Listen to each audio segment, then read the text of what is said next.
Hi everyone, कैसे हो आप सब। उम्मीद करती हूँ कि आप सब बहुत अच्छे हैं। और आज हम डिस्कस करने वाले हैं फर्स्ट वर्ल्ड वॉर के बारे में।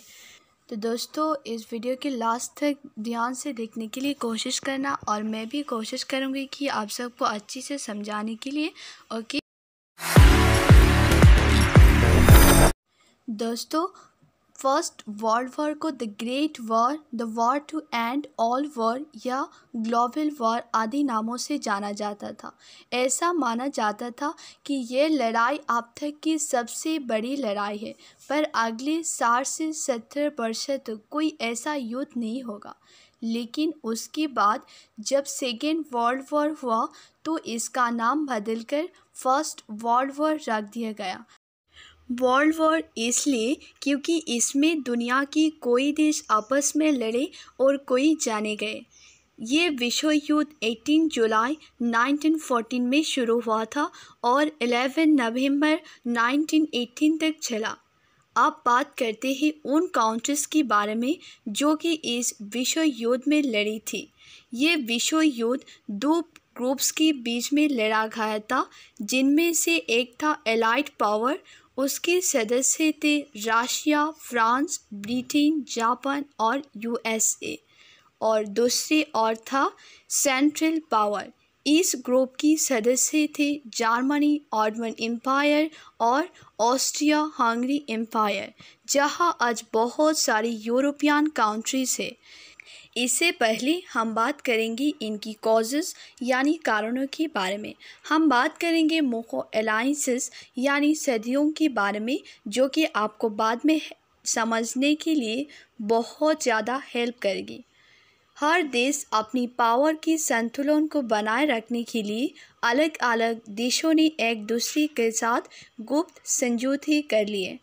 किसी दूसरे देशों के इस बात की पता नहीं था कि इन देशों के बीच में अलायंसेस यानी समझौते हैं। इनमें से मुख्य समझौते हैं नंबर 1 ट्रिपल अलायंस। ये जर्मनी, ऑस्ट्रिया हंगरी और इटली के बीच में 1882 में हुआ था, जिसके अनुसार अगर कोई देश इनमें से किसी एक पर हमला करती है तो तीनों मिलकर उसका डिफेंस करेंगे। नंबर 2 ट्रिपल एंटन।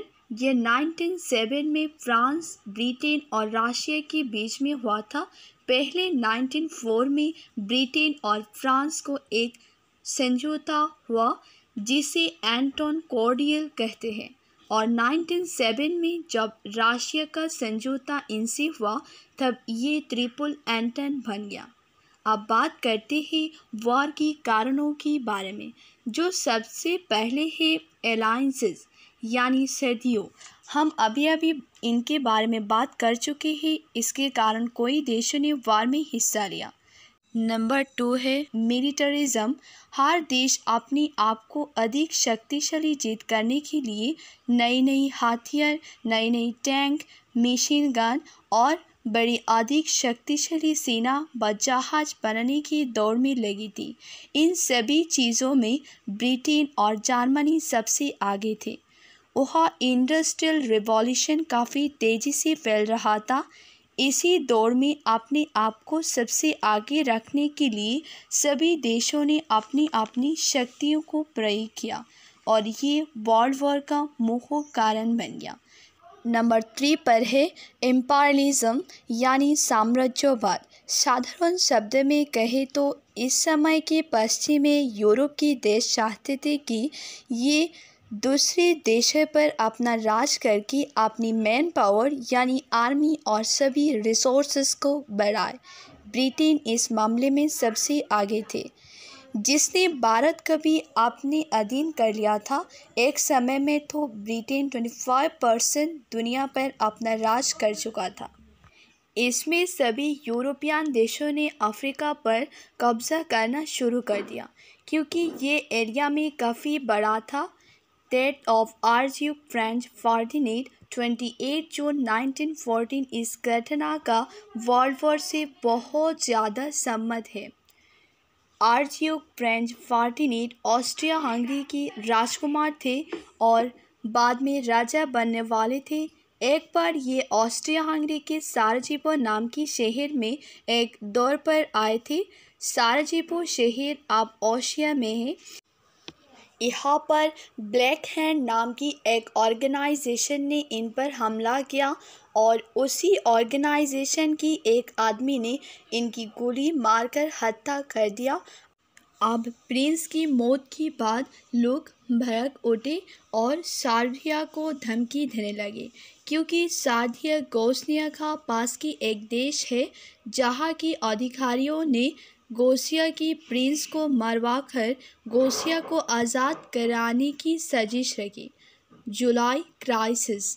ऑस्ट्रिया हंगरी ने बिना वार करके सार्डिया को अपनी हवाले होने के लिए कहा। सार्डिया ने रशिया को मदद मांगी, क्योंकि इन दोनों देशों में सार्वभौमिक रूप रहते थे और रशिया पहले से इस बात में इंटरफेयर करना चाहता था। अब ऑस्ट्रिया हंगरी ने जर्मनी से मदद मांगी, क्योंकि इन दोनों में 1882 में एक संधि हुई थी, जिसके बारे में हम पहले बात कर चुके हैं। जर्मनी ने भी ऑस्ट्रिया हंगरी को सपोर्ट किया। इसे जुलाई क्राइसिस भी कहते हैं, क्योंकि ये सब 28 जून को प्रिंस की मौत के बाद जुलाई महीने में हुआ था। War declare. ऑस्ट्रिया हंगरी और जर्मनी ने सर्बिया पर युद्ध करने की घोषणा कर दी।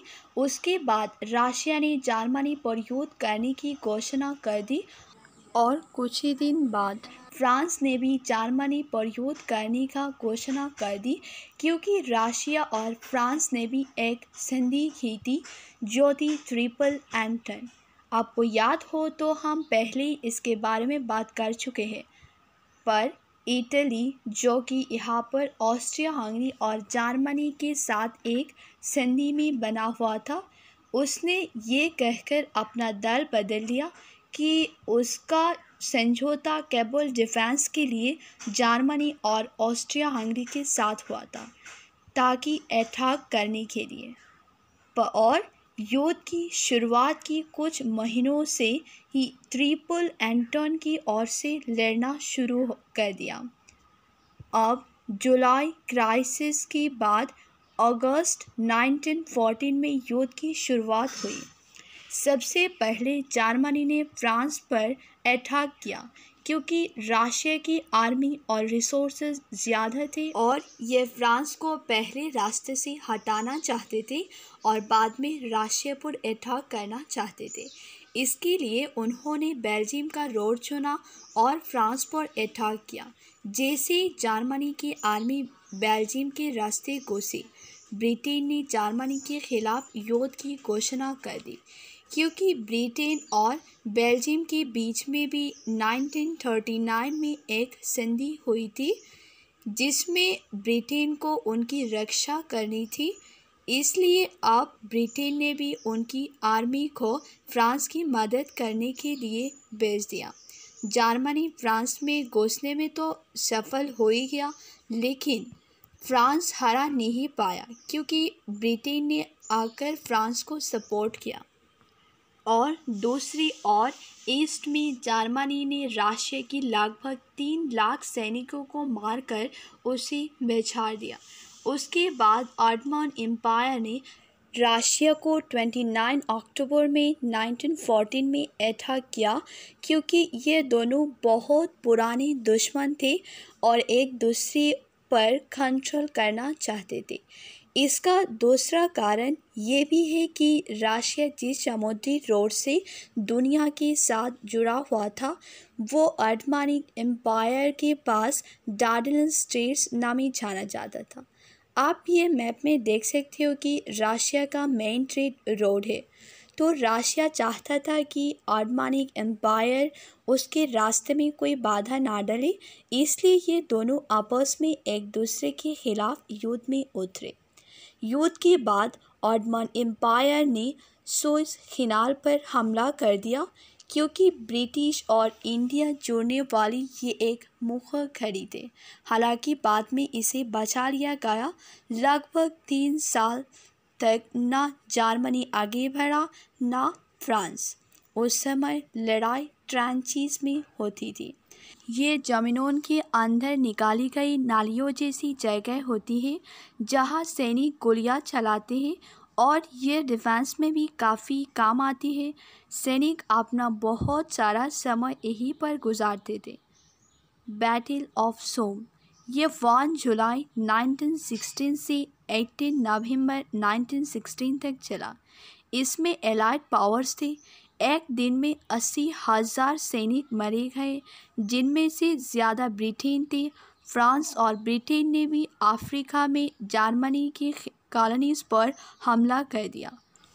वहीं दूसरी ओर जापान ने भी माइक्रोम एशिया और चाइना में जर्मनी की कुछ कॉलोनीज़ पर हमला कर दिया। जापान युद्ध में ब्रिटेन और उसके बीच हुई एक संधि के कारण खुद बढ़ा। ब्लैक सी ने ऑटोमन शिप ने रशिया की कुछ बंदरगाहों पर हमला करना शुरू कर दिया। तुर्की यानी ऑटोमन एम्पायर की गैलीपोली शहर पर ऑस्ट्रेलिया और न्यूजीलैंड की आर्मी ने हमला कर दिया। इस आर्मी को एनजेड भी कहते हैं, पर इसे पूरी सफलता नहीं मिली। जर्मनी और ब्रिटेन नावल वॉर शुरू हो गया, लेकिन यहाँ जर्मनी की बनाई गई सबमरीन्स ने एलाइड शिप पर अटैक करना शुरू कर दिया। इन सबमरीन्स को यू-बोट्स भी कहा जाता था। USA enter in war. पहले तो जर्मनी एलाइड शिप पर अटैक करता था, लेकिन बाद में जर्मनी ने पैसेंजर शिप्स पर भी अटैक करना शुरू कर दिया, जिसमें आम लोग अमेरिका से यूरोप जाते थे। एक बार 1200 लोग की मौत ऐसी एक बोट में हुआ था। इसीलिए अप्रैल 1917 में यूएसए ने भी वार को ज्वाइन किया, क्योंकि यूएसए की बहुत सी लोग इस अटैक में मारे गए थे। Ending of war. और यूएसए लगातार अपनी 10,000 सैनिक को रोज़ ब्रिटेन की तरफ से जर्मनी के खिलाफ भेज रहा था। और दूसरी ओर रशिया में एक रिवॉल्यूशन हुआ और एक गवर्नमेंट बनी फरवरी 1917 में। कुछ समय बाद अक्टूबर 1917 में एक और क्रांति आई, जिसमें लेनिन नाम की एक नेता ने सत्ता में आने के बाद जर्मनी के साथ एक शांति समझौता किया और अपनी ओर से युद्ध को रोक दिया। अब जर्मनी के खिलाफ एक तरफ लड़ाई चल रहे थे, यानी ब्रिटेन और फ्रांस की तरफ से, लेकिन अब यूएसए ब्रिटेन के साथ खड़ा था, जिसके पास बहुत सारी आर्मी और रिसोर्सेज थे। अब अंत में एलाइड पावर्स की आर्मी ने हर तरफ से हमला जारी रखा और सेंट्रल पावर्स यानी जर्मनी, ऑटोमन एम्पायर और ऑस्ट्रिया हंगरी को हरा दिया और 11 नवंबर 1918 को सुबह 11 बजे जर्मनी युद्ध विराम समझौते पर साइन करवा दिया। अगले साल 28 जून 1919 ट्रीटी ऑफ वर्साइल्स फाइनल हो गया। इसकी अकॉर्डिंग बहुत सी इसकी शर्त थी, जिसमें जर्मनी को इस युद्ध का दोषी ठहराया गया और जर्मनी को बहुत सारा फ़ाइन देना पड़ा। जर्मनी बहुत सालों तक ये फ़ाइन ख़त्म नहीं कर पाया। अभी 2010 में जर्मनी इस फ़ाइन को चुका पाया है और बहुत सी कंट्रीज़ में बहुत खर्चा आ गया, जिससे उनकी आर्थिक स्थिति बहुत ज़्यादा बिगड़ गई। अब बात करते हैं रिजल्ट्स के बारे में। नंबर 1 है बहुत से एम्पायर्स ख़त्म हुई, जैसे Germany empire, Austria Hungary empire, Russian empire, Ottoman empire. Number 2 है बहुत से न्यू कंट्रीज़ बनी, जैसे ऑस्ट्रिया हंगरी, यूगोस्लाविया और बहुत सारी ऐसी देश जो कि ऑस्ट्रिया हंगरी की नाम के अंदर ही आती थी। इसके अलावा पोलैंड, इंग्लैंड, एस्टोनिया ऐसी बहुत सी कंट्रीज़ इंडिपेंडेंट हुई। नंबर 3 में है लड़ाई के दौरान 17 मिलियन लोग मारे गए। नंबर 4 कोई बीमारियां फैलने के बाद इसी 50 मिलियन लोग मरे गए। नंबर 5, मेल पॉपुलेशन बहुत ज़्यादा कम हो गई। नंबर 6, वर्ल्ड वॉर 1 के बाद कोई देश उधार में चले गए। नंबर 7, जर्मन कॉलोनीज अब ब्रिटिश और फ्रांस की हो गई थी। नंबर 8, यूएसए इंटरनेशनल पावर बनने वाले थे। अब बात करते effects of world war 1। Number 1, India Bharat उस समय ब्रिटिश कॉलोनी था, तो लगभग 13 लाख भारतीय सैनिक ब्रिटिश की ओर से लड़े। लगभग 50,000 सैनिक मारे गए और इसके लिए इंडिया गेट मेमोरियल बने। आई होप इस वीडियो देखने के बाद आपको ज़्यादा नहीं हो तो थोड़ा भी फर्स्ट वर्ल्ड वॉर के बारे में समझ आ ही गया होगा। तो दोस्तों के साथ शेयर करना ना भूलें और साथ में मेरे चैनल को सब्सक्राइब और लाइक करना ना भूलें। बाय।